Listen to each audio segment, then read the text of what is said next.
I'm Jace. And welcome to the Demand Gen Daily Podcast.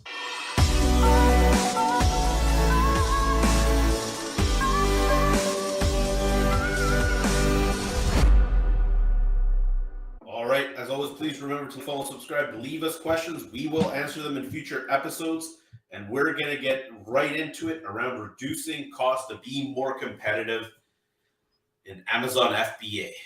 Jace, your thoughts? Yeah, this is a hugely important topic. It's also one of those things that's missed by a lot of sellers is reducing logistical costs. So we're talking shipping costs, in some cases manufacturing costs, and also storage fees. Those are the three big ones. Amazon, I say this over and over again, Amazon is not your friend. Referral fees, shipping fees, storage fees are going to increase over time. They increase almost every February. So every February, Amazon comes out with an announcement, here's our fees for the year. And those three fees will generally go up. They won't go up uniformly right across all product categories. Each product category has their own referral fees and storage fees, but they're only going to rise. So the skill of minimizing our operational costs is hard to overstate. Here's the two common ways that people basically piss money down the drain. They ship products by air instead of shipping by sea.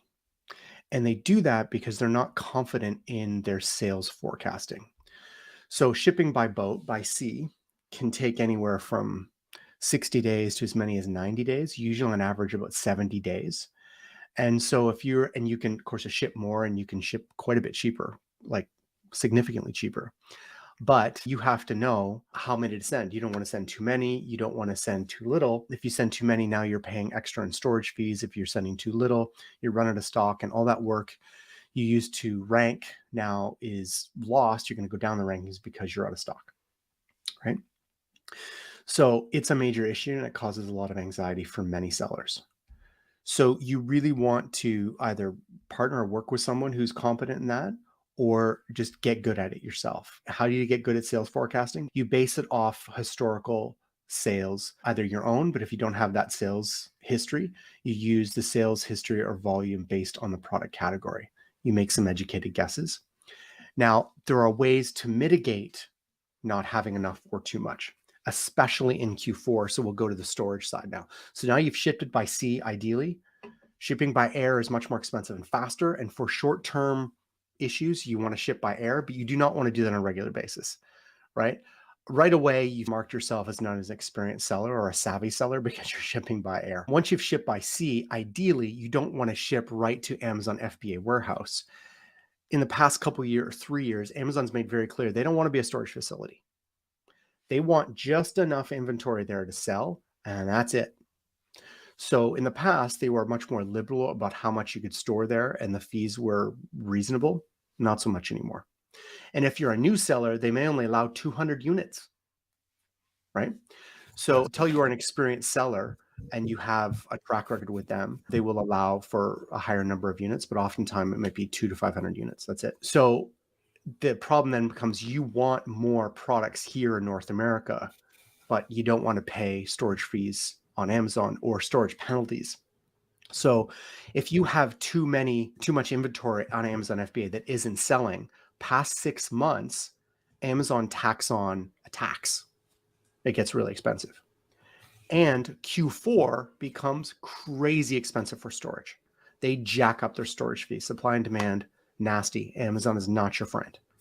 So what I've counseled clients before is you want to partner with a 3PL. That means a third-party storage facility that's relatively close geographically to the common Amazon FBA warehouses that you ship to. So Amazon has FBA warehouses all over the world. If we're just talking the US and Canada, they will have them sporadically all over the place.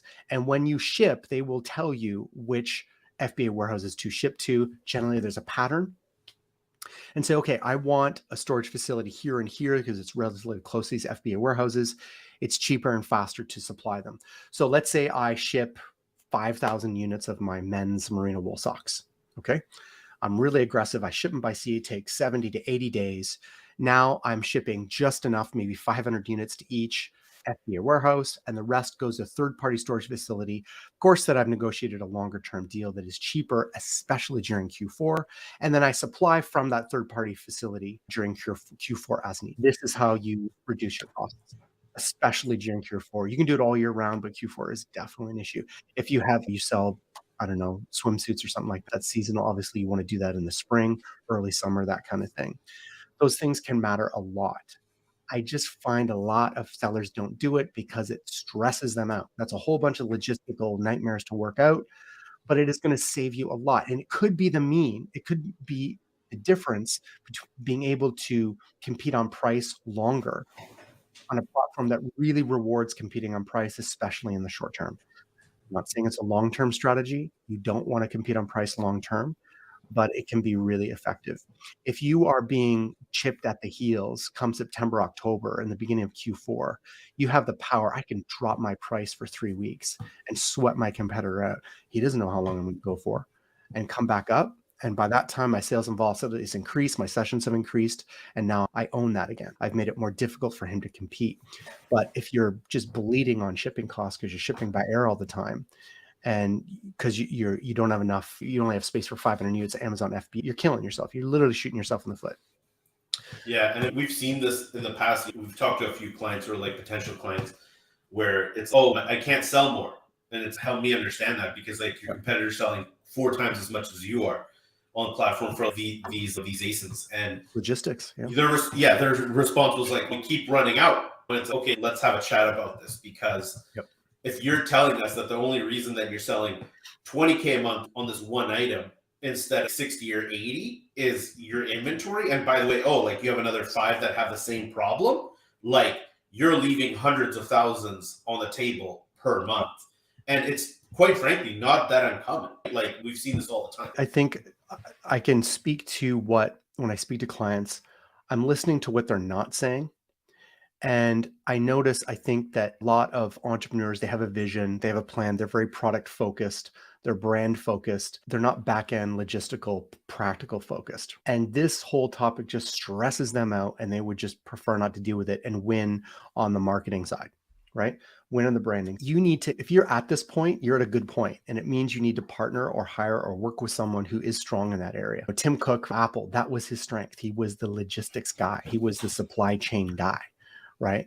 And what I'm talking about is the most basic fundamental stuff. You can go much deeper, make faster shipping, cheaper shipping, more reliable shipping, where, you're getting one component from this location because it's cheaper, or they're faster, another from this because they're cheaper but slower. And you're trying to mismatch all these little pieces to maximize the revenue and time. I'm not even scratching the surface. If you're not good at this, like I'm not, I need to partner with someone who is, or hire someone who is, and you will.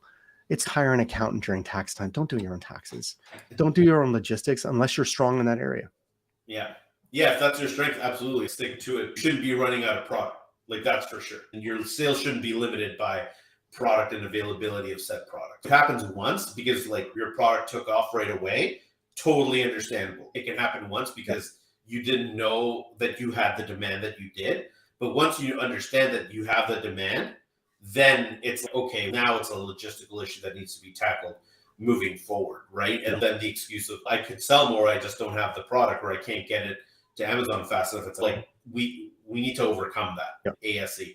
We have a couple more episodes on Amazon. We're going to be covering things like PPC, what to do after you've set up all these fundamental basics as well. And we're going to cap it off maybe in 2-3 episodes from now with considerations like if you're really successful on Amazon and everything's going great, how to transition into e-commerce and further build out that brand. So you're both on Amazon and you have your own channel as well. Omni-channel. So, how to be omni-channel. We get asked this question all the time. Until next time, everybody, thank you so much. Have a good one. Take care.